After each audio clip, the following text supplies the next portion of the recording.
మొరటోడు అని వాళ్ళు వీళ్ళు ఎన్నెన్ని అన్న పసి పిల్లవాడు నవ్వాడు.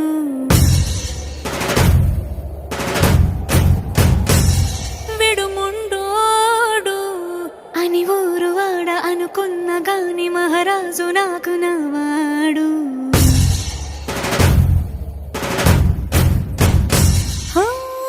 మాట పెడుసైనా మనసులో వెన్న రాయిలా ఉన్నవాడిలోన దేవుడెవరికి తెలుసును నాకన్నా.